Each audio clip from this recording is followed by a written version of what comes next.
Tartarughe ninja mutanti con i nomi di artisti del Rinascimento italiano che adorano la pizza e combattono il crimine nascondendosi nelle fogne di New York? Probabilmente una delle idee più stupide mai concepite nella storia dei fumetti. Eppure, allo stesso tempo, una delle più geniali dell'immaginario pop.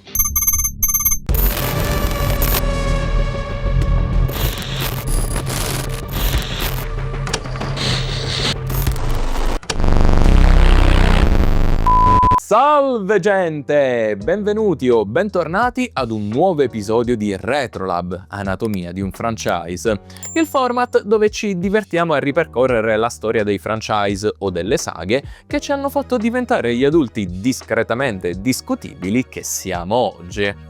Come avrete intuito, oggi parleremo delle 4 tartarughe più famose al mondo. Quindi mettetevi comodi, prendete una bella fetta di pizza e preparatevi per un viaggio alla riscoperta di una parodia divenuta leggenda.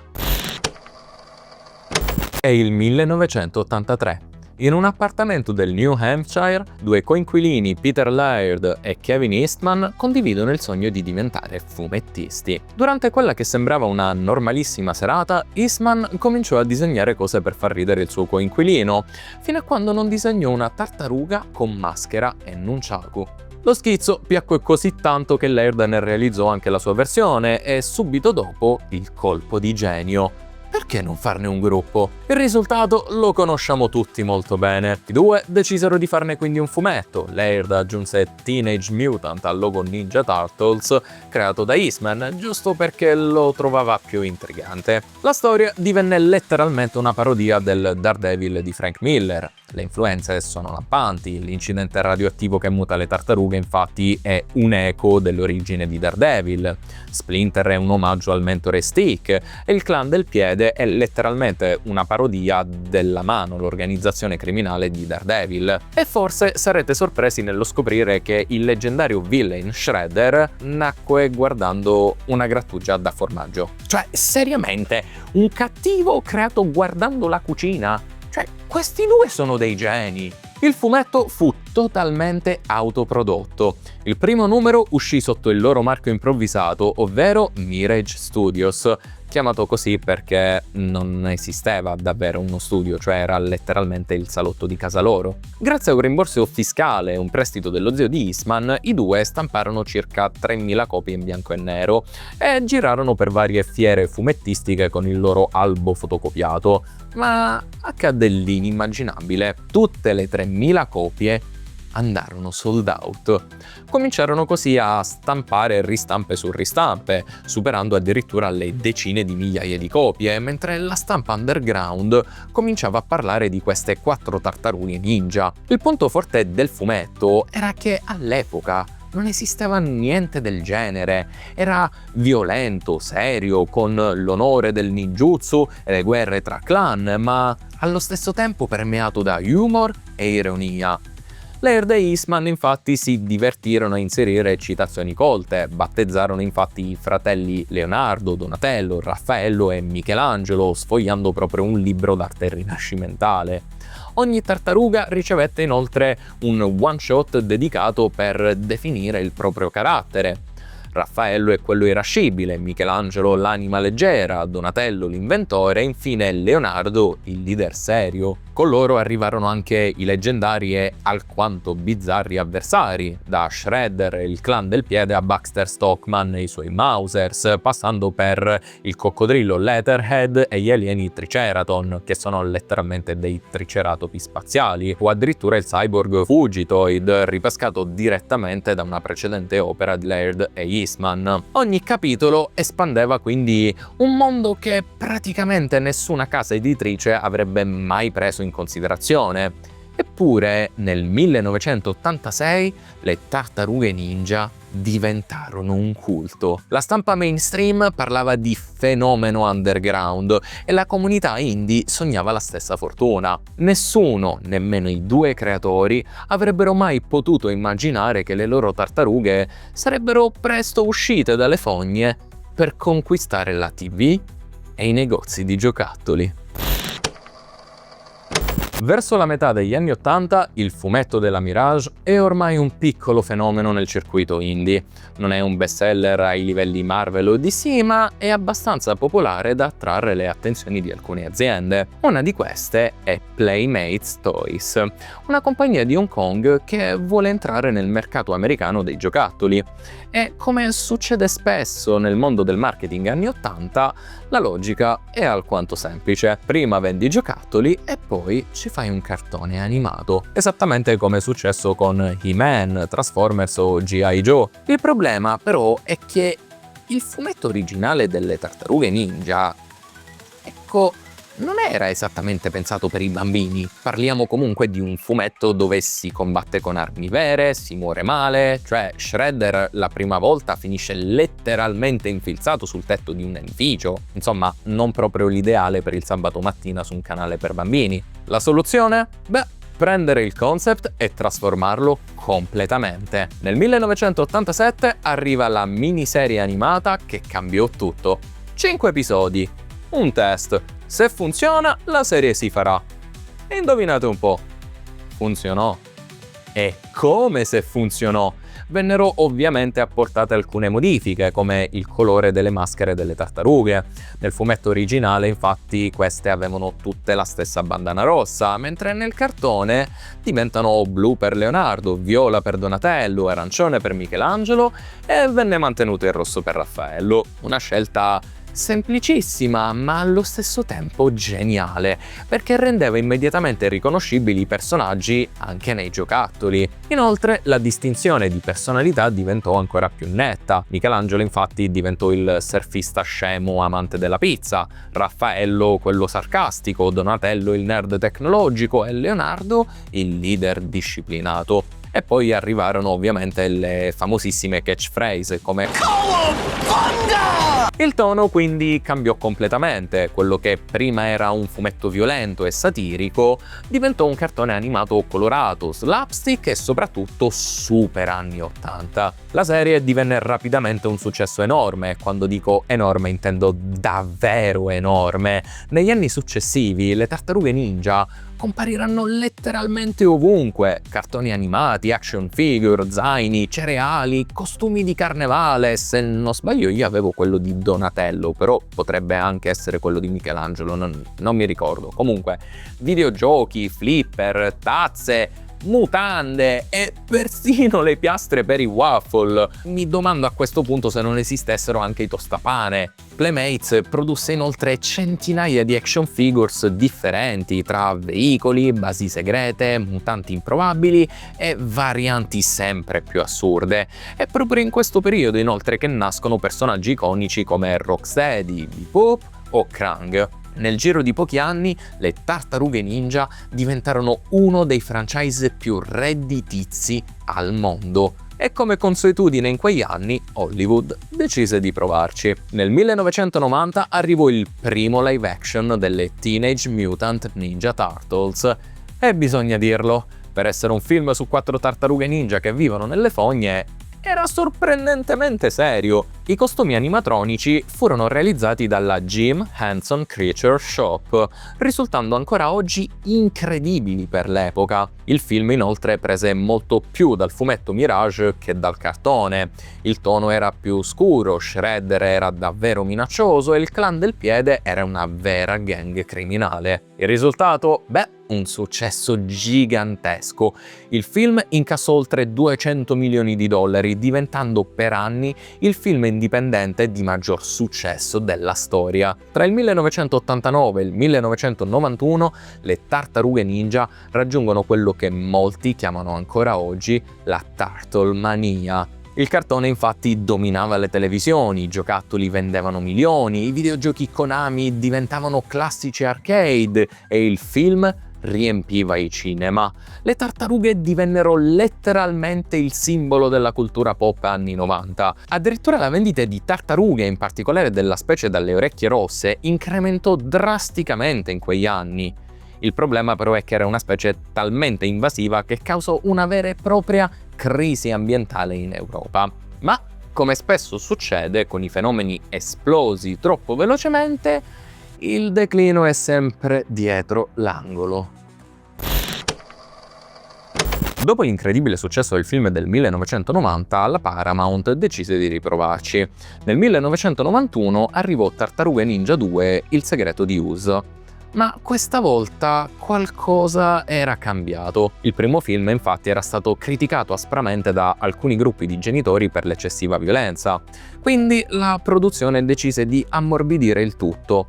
In questo film infatti le tartarughe usano molto meno le armi, il tono è più comico e si avvicina, diciamo, molto di più a quello che era la serie animata dell'87. Nascono addirittura personaggi come Tocca e Rosar, mutanti completamente nuovi e creati perché non si potevano usare Bebop e Rocksteady a causa di problemi legati ai diritti. Il film comunque incassò abbastanza bene, ma già ai tempi era chiaro che qualcosa si stava perdendo per strada. E poi arrivò nel 1993 il terzo capitolo, Tartarughe Ninja 3: Turtles in Time, un film in cui le tartarughe ninja viaggiano nel Giappone feudale. E qui la situazione diventa, diciamo, complicata. I costumi infatti non furono più realizzati dallo studio di Jim Henson, la qualità calò, la storia era molto più debole, il pubblico se ne accorse e il film divenne il primo fallimento nella storia del brand. Nel frattempo anche la serie animata dell'87 stava cominciando ad affrontare le proprie difficoltà. Con il passare delle stagioni, infatti, gli autori cercarono di rendere il cartone sempre più serio e oscuro per avvicinarsi alle atmosfere dei fumetti. Le storie divennero quindi meno slapstick e le tartarughe decisamente meno caricaturali. Il problema era che i bambini che guardavano la serie erano ormai cresciuti e i nuovi spettatori avevano invece interessi semplicemente diversi. Nel corso degli anni 90, inoltre, anche i fumetti iniziarono a cambiare pelle. La serie Archie Comics, basata inizialmente sul cartone animato, evolve infatti in qualcosa di molto più serio, trattando temi ambientali, politici e persino filosofici. Nel frattempo, però, arriva anche una serie pubblicata da Image Comics, probabilmente una delle storie delle tartarughe ninja più strane e controverse. Succedono cose davvero assurde, come Donatello che diventa un cyborg o Raffaello che diventa addirittura Shredder. Sì, avete capito bene, Raffaello diventa Shredder. È una run estremamente cupa e anche abbastanza controversa, tant'è che la maggior parte dei fan preferisce fingere che questa non sia mai esistita. Verso la fine degli anni 90, però, qualcuno decide di fare un altro tentativo televisivo. Nel 1997, infatti, arriva una nuova serie, ma stavolta in live action. Teenage Mutant Ninja Turtles: The Next Mutation. E qui succede qualcosa di storico per il brand. Per la prima volta viene infatti introdotta una quinta tartaruga, Venus de Milo, ed è una tartaruga ninja femmina. Ora, l'idea sulla carta non era nemmeno così terribile, il problema però fu l'esecuzione.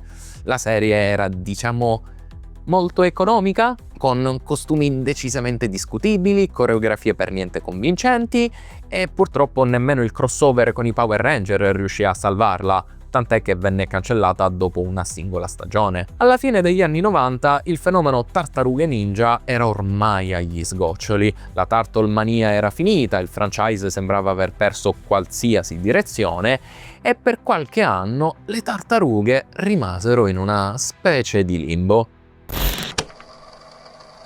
Nel 2003 debuttò una nuova serie animata prodotta dalla 4Kids Entertainment e fin dai primi episodi fu chiaro che questa non era una semplice nuova versione del cartone anni 80, ma un ritorno alle atmosfere del fumetto originale. Il tono era più serio, le storie più complesse, i combattimenti più intensi.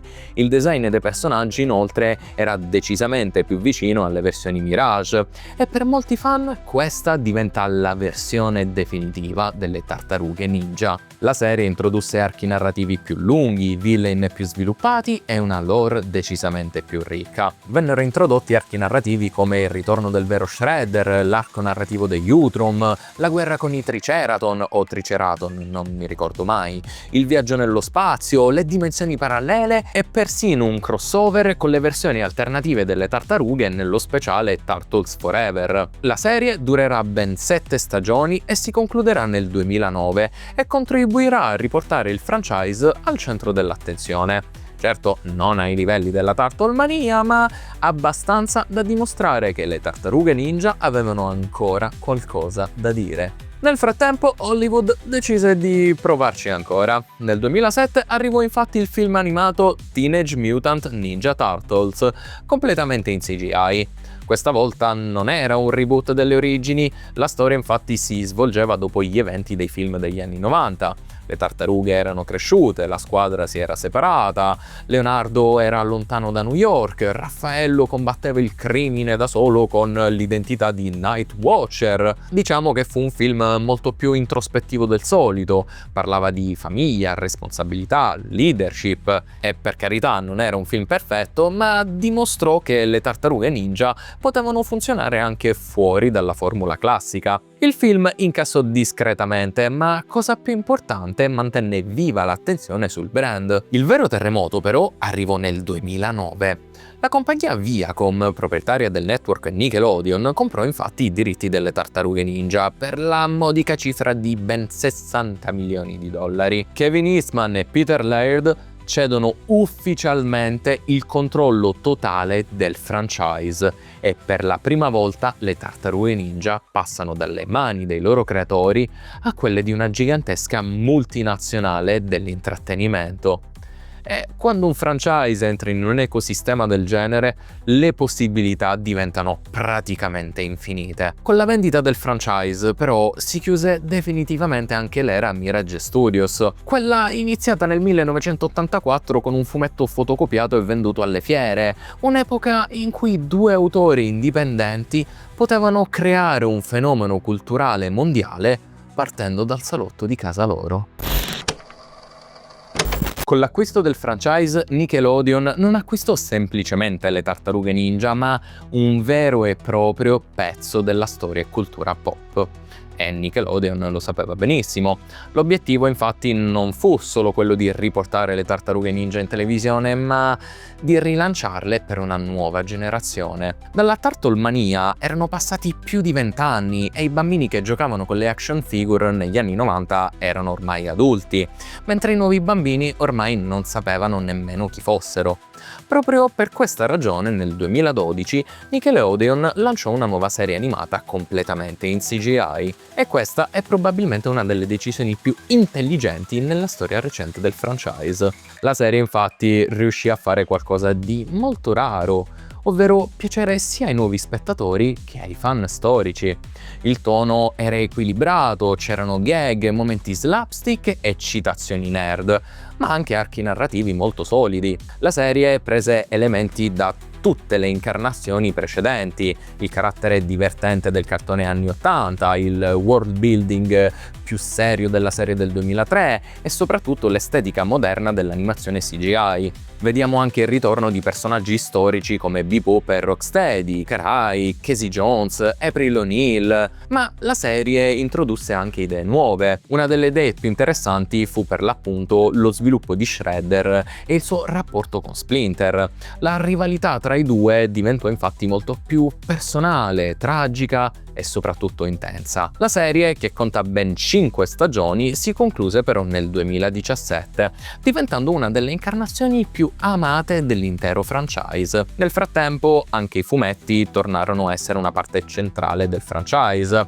Dal 2011 infatti la licenza passa a IDW Publishing. Questa nuova serie diventa rapidamente una delle migliori reinterpretazioni delle tartarughe ninja mai scritte. La run IDW prende elementi da tutte le versioni precedenti, il tono del fumetto Mirage, il world building della serie 2003, alcuni elementi del cartone anni 80, ma li rielabora in una nuova continuità coerente. Una delle idee più interessanti è inoltre la nuova origine delle tartarughe. In questa versione, infatti, i 4 fratelli sono letteralmente la reincarnazione di 4 figli di un samurai del Giappone feudale.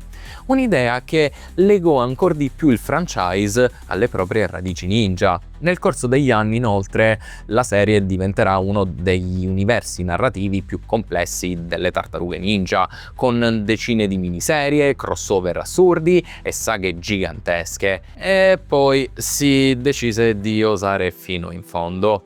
Nel 2014 Paramount e Nickelodeon lanciarono un nuovo reboot cinematografico prodotto niente poco di meno che da Michael Bay. Il film ovviamente divise immediatamente il pubblico. Da una parte infatti c'è un budget enorme, effetti speciali moderni, tartarughe gigantesche e iper dettagliate, ma dall'altra molte scelte creative discutibili. Il design delle tartarughe infatti è molto diverso da quello classico, la storia cambia alcuni elementi dell'origine e molti fan restano tutt'oggi decisamente scettici. Nonostante tutto, però, il film incassa quasi 500 milioni di dollari, il che significa una cosa sola. Nel 2016 arrivò il sequel e questa volta i fan storici vennero accontentati molto di più. Compaiono infatti Bebop, Rocksteady e Krang, 3 personaggi iconici della serie anni 80. Il film è più fedele allo spirito del franchise, ma al botteghino sembrò non funzionare bene come il primo, e il progetto di una trilogia venne letteralmente messo in pausa, forse definitivamente.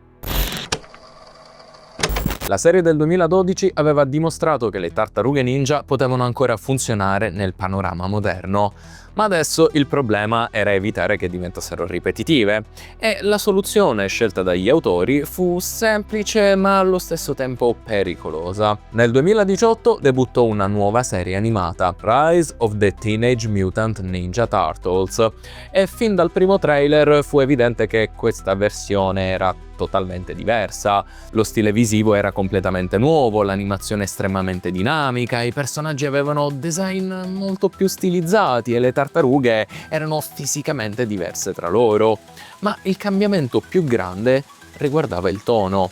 Rise infatti abbracciò uno stile molto più cartunesco e iperattivo, le scene d'azione erano velocissime, l'umorismo era molto più slapstick e il ritmo generale ricordava più certi cartoni moderni come Teen Titans Go che non le precedenti incarnazioni classiche delle tartarughe ninja. E qui successe quello che succede quando si cambia troppo una formula, ovvero il pubblico si divise ancora una volta. Da una parte infatti gli spettatori apprezzarono il coraggio della serie, ma dall'altra molti fan storici non riconobbero più le loro tartarughe, definendone il tono eccessivamente leggero e le dinamiche tra i personaggi troppo differenti.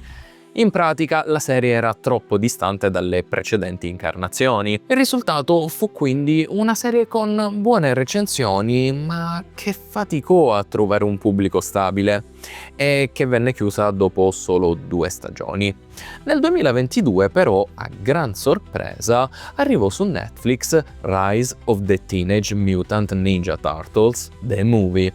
Ed è qui che molti fan cambiarono idea sulla serie, me compreso, perché il film prende tutti gli elementi migliori di Rise e li porta al massimo livello.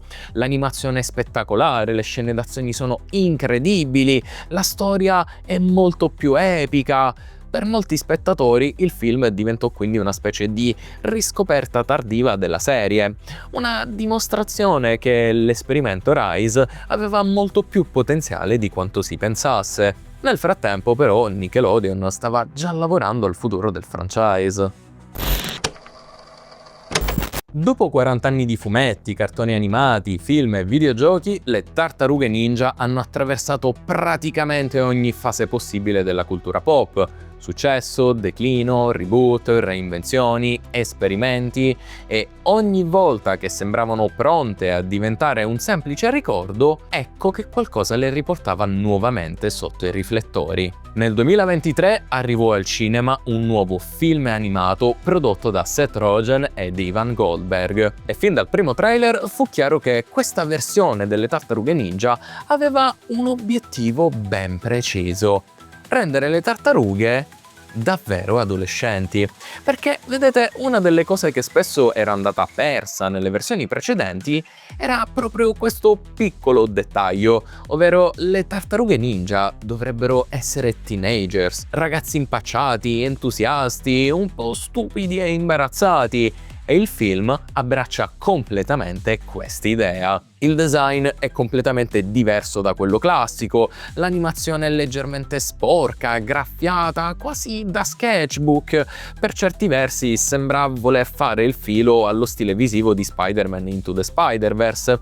E per la prima volta le tartarughe parlano davvero come adolescenti moderni, con battute improvvisate, dialoghi caotici e un'energia molto più spontanea. Il risultato fu uno dei film più freschi del franchise da diversi anni. La critica lo accolse molto bene, il pubblico anche, e Nickelodeon capì subito che questa nuova direzione aveva un enorme potenziale. E infatti è stato previsto un sequel per il 2027, ma nel frattempo, nel 2024, la serie TV Tales of the Teenage Mutant Ninja Turtles ha debuttato su Paramount Plus. La serie funziona come una sorta di ponte narrativo tra il primo film e quello che sarà il sequel, espandendo il mondo dei personaggi, introducendo nuovi mutanti e approfondendo le dinamiche tra i fratelli. È una struttura narrativa che ormai Hollywood usa molto spesso, ma nel caso delle tartarughe ninja sembra funzionare abbastanza bene. Nel frattempo anche il mondo dei videogiochi vive una piccola rinascita. Nel 2022 infatti esce Teenage Mutant Ninja Turtles Shredder's Revenge, un picchiaduro a scorrimento che omaggia direttamente i giochi arcade degli anni 90, con grafica in pixel art, musica synth nostalgica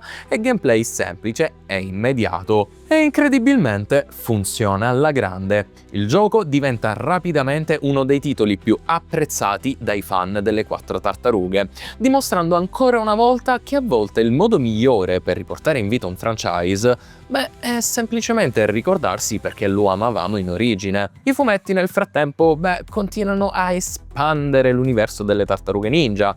La serie principale, pubblicata da IDW, diventa una delle saghe più lunghe della storia del franchise. Arrivano nuovi archi narrativi, nuovi personaggi, nuovi crossover. Tra i più curiosi e assurdi degli ultimi anni troviamo incontri con universi completamente diversi come Batman, Ghostbusters, Power Rangers, Stranger Things e persino Godzilla, il che a questo punto non dovrebbe nemmeno sorprendermi più di tanto. Ora, questo franchise, come d'altronde tanti altri, non è mai stato davvero stabile, non è stato sempre al top o popolare. Anzi, le tartarughe ninja hanno attraversato cicli molto chiari, dalla Turtle Mania al declino, il primo vero ritorno nei primi anni 2000, i reboot, gli esperimenti, nuove cadute e poi ancora l'ennesimo ritorno. Ma qual è il loro segreto? Come fanno ogni volta a tornare? La risposta è un concept praticamente perfetto. Alla base di tutto c'è un'idea che funziona quasi automaticamente. 4 fratelli, ognuno con una personalità diversa, un mentore, un mondo urbano pieno di mutanti, ninja, alieni e dei villain iconici. È una formula incredibilmente flessibile e che puoi raccontare come una commedia per bambini, come nel cartone degli anni 80, o come una storia d'azione più seria, come nella serie del 2003, o ancora trasformarla in un cartone completamente sperimentale come Rise of the Teenage Mutant Ninja Turtles, o ancora puoi farne un film moderno pieno di energia adolescenziale come Mutant Mayhem. Ora, il punto è che le tartarughe ninja possono tranquillamente cambiare di tono senza perdere la loro identità.